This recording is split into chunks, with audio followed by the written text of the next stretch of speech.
आत्मा आत्मा को जानने की जिज्ञासा लेकर हम और आप फिर से बैठे हैं मीटिंग में और आत्म तत्व को, आत्मद्रव्य को, शुद्ध आत्मा को हम समझेंगे और ज़्यादा जानेंगे। अब देखिए, सवैया छंद में आत्मा के बारे में, आत्मा के गुण बताए हैं, आत्मा के लक्षण बताए हैं। जो अपनी द्युति आप विराजत है, परधान पदारथ नामी, चेतन अंक सदा निकलंक, महासुख सागर को विश्रामी। जीव अजीव जिते जग में, तिनको गुण गायक अंतर जामी, सो शिव रूप बसे शिव थानक, ताहि बिलो किन में शिवगामी। ये सवैया छंद में हम भगवान आत्मा का यानी विशुद्ध आत्मा का वर्णन कर रहे हैं, उसके गुण बता रहे हैं, उसके लक्षण बता रहे हैं। किसी भी पदार्थ का, किसी भी व्यक्ति का, किसी भी वस्तु का परिचय कैसे होता है? जब उसके बारे में कुछ बताया जाए। तो आत्मा के बारे में यहाँ बताया जा रहा है। आत्मा क्या है? आत्म तत्व क्या है? पहली लाइन देखिए आप, जो अपनी द्युति आप विराजत। द्युति का मतलब क्या है? ज्योति। विराजत यानी प्रकाशित। अपनी ज्योति से आप प्रकाशित है। और क्या है? और लक्षण क्या है आत्मा का? है परधान पदार्थ नामी। जितने भी संसार में पदार्थ हैं उन सब में प्रधान है, मुख्य है। सब पदार्थों में जो मुख्य है ऐसा आत्मद्रव्य है। और आगे बताया, चेतन अंक सदा निकलंक, महासुख सागर को विश्रामी। अंक का मतलब तो ये गिनती के अंक भी होते हैं, 1 2 4 3 जो भी है ना, ये सब अंक कहलाते हैं, नंबर्स। लेकिन अंक का एक अर्थ चिन्ह भी होता है, लक्षण भी होता है। तो चेतन अंक का यहाँ अर्थ है चैतन्य, जिसका चिन्ह है। चिन्ह किसे कहते हैं? जिससे पहचाना जाता है, जिससे पहचान होती है वस्तु की, वो होता है चिन्ह। जैसे अपने तीर्थंकरों के अलग अलग चिन्ह है ना, ऐसे चिन्ह से पहचान होती है। वैसे तो सबकी जो है तस्वीर, आकृति तीर्थंकरों की, चाहे किसी चित्र में देख लो, चाहे किसी मूर्ति में देख लो, सबका स्वरूप एक जैसे ही दिखाई देता है। उनके मतलब चेहरे में, उनके शक्ल में अलग अलग फ़र्क थोड़ी नहीं दिखता है। सभी तीर्थंकरों का एक जैसा ही दिखता है। जहाँ मूर्ति वगैरह, प्रतिमा वगैरह देखते हो ना आप, लेकिन उनके चिन्ह से फ़र्क पड़ जाता है, रंग से फ़र्क पड़ जाता है। कहीं कहीं पारसनाथ भगवान का स्वरूप, उनकी प्रतिमा काले पत्थर से बनाई हुई दिखती है ज़्यादातर, और ऋषभदेव भगवान की कहीं पे सफ़ेद से दिखाई देती है। तो चिन्ह यानी जिससे पहचान होती है। तो आत्मा का चिन्ह क्या है? चैतन्य और निर्विकार है, जिसके अंदर विकार नहीं, कुछ भी विकार नहीं है। और चेतन चिन्ह सदा निकलंक, चेतन अंक सदा निकलंक। और निकलंक का मतलब मल से रहित, कलंक से रहित।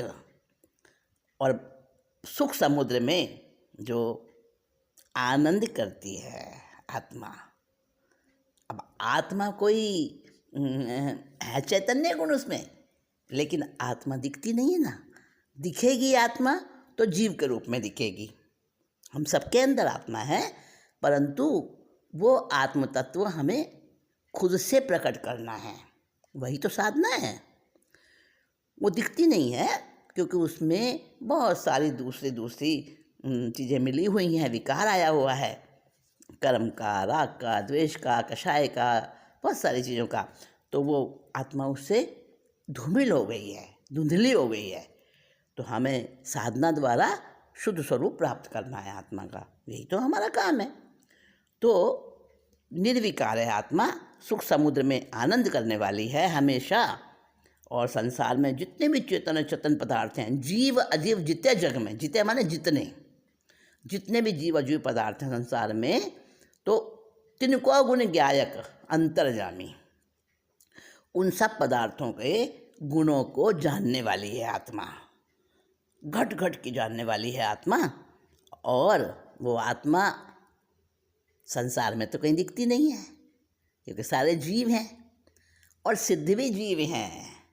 परंतु सिद्धों का स्वरूप कैसा है, जिसमें कर्म मल बिल्कुल भी नहीं है। तो जहाँ निकलंक आत्मा की बात होती है ना, निकलंक मतलब कलंक से रहित निर्विकारी, तो वहाँ पे सिद्ध रूप समझना चाहिए, आप सिद्ध जीव समझना चाहिए। तो तिनको गुण ज्ञायक अंतर्जामी, घट घट को जानने वाले हैं सिद्ध प्रभु, क्योंकि उनको केवल ज्ञान है, केवल दर्शन है। और आगे बताया, सो शिव रूप बसे शिव थानक। थानक का मतलब स्थान है ना। तो शिव रूप में, यानी कल्याणकारी रूप है उनका, और वो शिव स्थान पे रहते हैं, यानी सिद्धशिला पर रहते हैं। ताही बिलो की नमे शिवगामी, और ज्ञान दृष्टि से उनको देखते हैं, सचमुच में नहीं देखते हैं। हम जैसे, आप जैसे, जब हमारी आत्मा की पर्याय विशुद्ध होती जाती है, निर्मल होती जाती है, तब हम भी उसको देख सकते हैं, सिद्ध स्वरूप को, सिद्धशिला को। कैसे? शास्त्रों में बताया हुआ जो वर्णन है उससे कल्पना कर सकते हैं। कल्पना के आँखों से, कल्पना की दृष्टि से, अनुभव की दृष्टि से, अनुमान से उसको ज्ञान दृष्टि से देखते हैं। तो मोक्षगामी जीव, मोक्षगामी जीव का मतलब जिनकी निर्मल हो गई है पर्याय, विशुद्ध हो गए हैं जिनके भाव, ऐसे मोक्षगामी जीव ज्ञान दृष्टि से देखकर ऐसी उन आत्माओं को नमस्कार करते हैं। तो ये आत्म तत्व जो हमें जीव के रूप में संसार में दिखाई देता है, और अगर उसमें दूसरी वस्तु की मिलावट ना हो ना, तो आत्मा कहीं दिखती नहीं है, कहीं नहीं है आत्मा का। सिद्ध भगवान भी नहीं दिखते ना, तो सचमुच में दिखाई नहीं देते। ऐसे ज्ञान की दृष्टि से देख सकते हैं, कल्पना कर सकते हैं, शास्त्रों में जो उनका स्वरूप बताया है उसके आधार पर, लेकिन ऐसे दिखते थोड़ी ना है वो। और हमारी ये जो आँखें हैं ना, ये चमड़े की आँखें हैं, चर्म चक्षु, तो चर्म चक्षु से तो दिखते ही नहीं है बिल्कुल भी। तो यहाँ बताया है कि हम सब जीव हैं, और हमें जो हमारे अंदर अनादिकाल से आत्मा के साथ ही जो ये फालतू की चीज़ें आ गई हैं ना, पुद्गल कर्म रूप में, कषाय रूप में, विकार रूप में, राग द्वेष के रूप में, जो व्यर्थ का हमारे अंदर, आत्मा के अंदर आया हुआ जो मैल है, मल है, इसको दूर करने से जब हम शुद्ध स्वरूप में हो जाएंगे, तो हम भी सिद्ध शिला पर जाकर स्थित हो जाएंगे। अनादिकाल, अनंत काल तक हम वहाँ पे अपने आनंद में विराजेंगे। अब कहने सुनने में ये बात थोड़ी अजीब लगती है कि कैसा होता होगा वो सिद्ध स्वरूप। आया है, वर्णन आया है, हाँ। ये अपना आप पढ़ेंगे ना आगमों के अंदर लक्षण बताए हैं, उसकी पहचान बताई है, और उनका आनंद भी बताया है कि सिद्ध भगवान कैसे आनंद में रहते हैं। एक छोटी सी बात बता दूं आपको।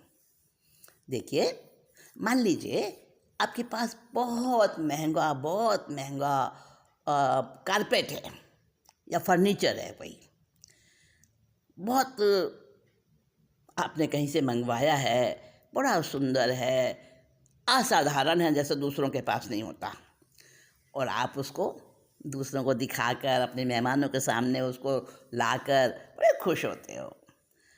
और कभी ऐसा हो जाए कि उस पर कहीं से जलने का, कटने का कोई निशान पड़ जाए या कोई धब्बा पड़ जाए उसके ऊपर, कितना दुख होगा ना कि हाय, इसका स्वरूप बिगड़ गया, इसकी सुंदरता जो है कम हो गई धब्बा पड़ने से, निशान पड़ने से। एक फर्नीचर पर भी अगर निशान पड़ जाता है, क्रॉकरी पर भी निशान पड़ जाता है, टी सेट है, डिनर सेट है, मतलब जो अपनी फेवरेट चीज़ होती है उसके ऊपर जरा सा भी कहीं दाग लग जाए, जरा सा भी कोई ऐसा तत्व उस पर विजातीय तत्व लग जाए तो खराब हो जाती है ना वो चीज़, उसकी वो सुंदरता पहले जैसी नहीं रहती है। तो हम सोचते हैं अरे कोई तरीका मिल जाए, कोई उपाय मिल जाए जिससे ये कलंक दूर हो जाए, इसका धब्बा मिट जाए। बहुत कोशिश करते हैं, और जब तक वो नहीं सुधरता, जब तक वो अपने स्वरूप में नहीं आता, हम में बेचैनी रहती है एक तरह से। और अगर कोई उपाय ऐसा मिल जाता है कि वो एज इट इज बन जाता है वापस, वही कीमती चीज़ हमारी, उस पर जो धब्बा आया था वो मिट जाता है किसी उपाय से, तो हमें कितनी खुशी होती है। और स्किन पर भी कोई फोड़ा फुंसी हो जाए, कुछ हो जाए तो दाग पड़ जाता है उसका, हम क्या सोचते हैं, ये दाग मिटे किसी तरीके से। और जब वो मिट जाता है अच्छा लगता है, बड़ी खुशी होती है। और जो हमारी आत्मा पर दाग आए हुए हैं विकारों के, उसको मिटाना है, कर्मों के उन धब्बों को समाप्त करना है, और यही साधना करना है। जब हमें जप से, तप से, ज्ञान से, ध्यान से और बहुत सारी क्रियाओं से, साधना की क्रियाओं से, और सबसे ज़्यादा क्या दूँ, अक्रिय होने से, हाँ, कुछ नहीं करने से। आपको अजीब लगा होगा, अरे कुछ नहीं करेंगे तो साधना कैसी? यही तो साधना है, सबसे बड़ी साधना है अक्रिय होना, यानी कुछ नहीं करना, कुछ नहीं बोलना, कुछ नहीं सोचना, कुछ नहीं करना, सबसे मुश्किल काम है ये। तो अक्रिय होकर, यानी साधना का सही स्वरूप समझकर, जब हम अपने उस एज इट इज विशुद्ध स्वरूप को प्राप्त कर लेंगे, वो हमारा लक्ष्य है। और उसी लक्ष्य को लेकर हम स्वाध्याय करते हैं, उसी को लेकर हम भजन करते हैं, कीर्तन करते हैं, तप करते हैं, जप करते हैं, अनुष्ठान करते हैं, स्वाध्याय करते हैं, ध्यान करते हैं। लक्ष्य वही है। तो आत्मा जो है ना, उसका कोई आकार नहीं है, और जीव आकार के रूप में है। अगर उसको पर का संयोग ना मिले तो वो पता नहीं चलता, उसका दिखता नहीं है, और पुद्गल के संयोग से नज़र आ जाता है। तो पुद्गल का संयोग अच्छा कि खराब? नहीं। और जहाँ दाग पड़ जाता है ना किसी वस्तु पर, सबसे पहले दाग ही नज़र आता है। जितनी स्वच्छ वस्तु होगी और उस पर पड़ा हुआ दाग उतना ही चुभता है, ठीक है ना बात?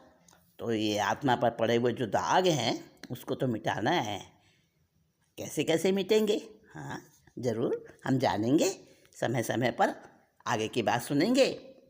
आज इतना ही कहकर विषय को विराम देती हूँ।